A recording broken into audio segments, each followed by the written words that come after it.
if I could have talked to him before he passed away, would just to say that, you know, I'm here for you. These are the guys you have to watch out for.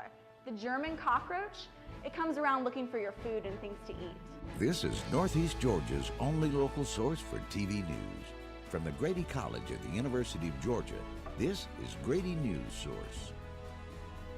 Good evening and welcome to Grady Newsource. I'm Mackenzie Lewis. And I'm Elizabeth Reed.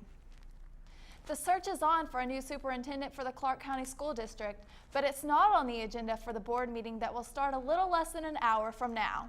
But Grady Newsource has learned that this may be discussed at tonight's meeting.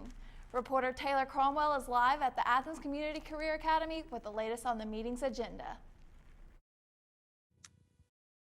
Tonight's meeting will be held here at the Athens Community Career Academy. Now, the formal agenda doesn't anything on it about the search for new superintendent, but a board member we talked to said that some people who will be here may hear about it.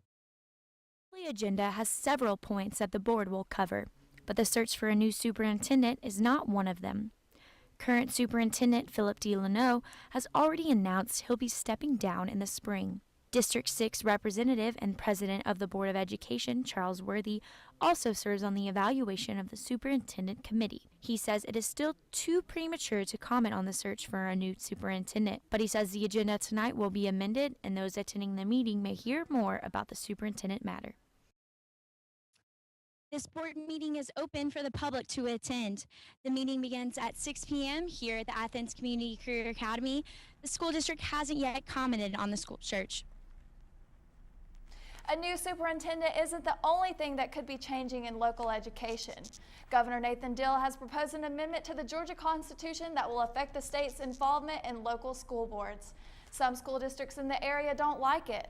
Cam Gaskins has more on what you need to know about this amendment.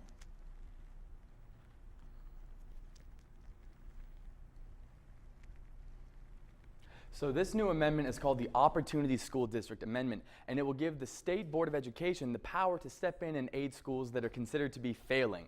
Now, I was able to sit in with a local elementary school principal today and discuss what kind of effects this amendment could have. Dr. Adam Kurtz is the principal at Chase Street Elementary School in Athens.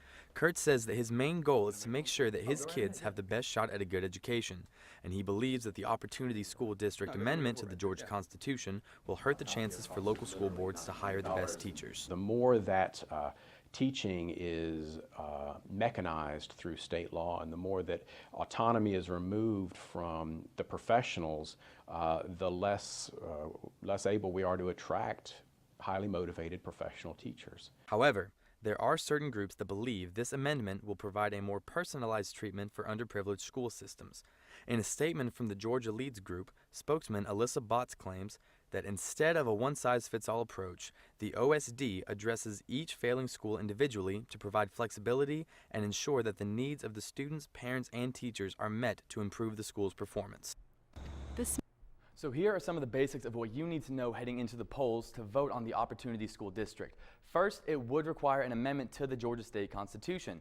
The state would essentially be taking over any schools that they deem to be failing. Now, the two sides of this issue disagree on whether the government taking this power from local schools would be beneficial or harmful to the students involved. And the only other states that have similar programs to this are Tennessee and Louisiana. With Grady Newsource, I'm Cam Gaskins. We reached out to Governor Deal's office for a statement about this amendment, but we did not receive any comment. The votes for this constitutional amendment will be taking place on November 8th. Some people in Athens will be meeting tonight to try and help out children who don't live in a safe home. They're children who end up in the court system with no one on their side. Reporter Annie Wimbush visited the Children First office where people are learning to do that. The meeting will be held in the Children First office in downtown Athens. The volunteers want to help children that may not have anyone else to help them. UGA Student Government Association's push for an on-campus polling station for November elections is finally paying off. The Athens Election Board approved 8 early voting booths for room 137 of the Tate Student Center. UGA student. The smile on the Children First office will be holding a volunteer orientation at 5:30 tonight. The organization says you can visit www.athensaconycasa.org if you want to donate. Officials are still trying to pick a name for a new Barrow County elementary school. The new Winder Barrow Cluster building will be located on McNeil Road with the replacement Russell Middle School. Barrow County Board of Education Chairman Mark Still says it will be the first new growth school in 10 to 12 years. The new school is expected to open in 2018. The University of Georgia has a new logo. It's already on the website. This is the first time UGA has changed its logo since 1989. UGA officials say they expect this logo to have a stronger presence across all digital platforms. Reporter LaPortia Thomas tells us more about this university-wide change.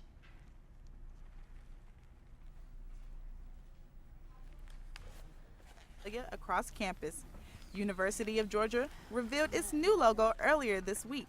Some students at the university say they were excited about the change. I thought the old logo was old looking. That's it. I didn't really notice any distinctive features within the old logo. The administration consulted with the Lamar Dodd School of Art. It hosted focus groups on campus for the designer of the new logo. UGA bookstore director Mike Hansen says they received the new logo not too long ago. It arrived in store, believe it was the last week of August, and we held it in our back room until the official release came through. Executive Director for Strategic Marketing, Janice Gleason, says they will release the college-wide level logo types tomorrow. This will allow all colleges within the university to have a consistent branding. One student says the old logo never stood out to him. So I haven't particularly noticed it. UGA officials say they believe this mark will hold up better on screen. The old mark was catered specifically towards print. Hey, this job looks... UGA officials say the new logo design process began last January. University of Georgia students will be able to vote in November elections on campus for the first time. The University of Georgia Student Government Association worked together with the Athens Board of Elections to bring the polling station to Tate Student Center. Reporter Nathaniel McDaniel gives us a closer look at how that will play out. The UGA Student Government Association's push for an on-campus polling station for November elections is finally paying off. The Athens Election Board approved 8 early voting booths for room 137 of the Tate Student Center. UGA student Lillian Hackett is happy with the Board of Elections' decision to bring the ballot to campus. I think it's really convenient. It's nice for all the students to have a chance somewhere centrally located where they can vote. And the fact that it's early is just nice because get it out of the way. Thomas Peters will also take advantage of the poll's location and feels student turnout will be higher this year. I believe more students that were in conflict of scheduling will probably now more likely be to vote. Board of Elections Director Cora Wright anticipates a heavy turnout as well. Even before it starts, they'll probably be lined up before we open the door good, ready to vote, which is good, and that's what we want. The voting booths will be available to all Clark County residents beginning November 1st. Nathaniel McDaniel, Grady Newsource.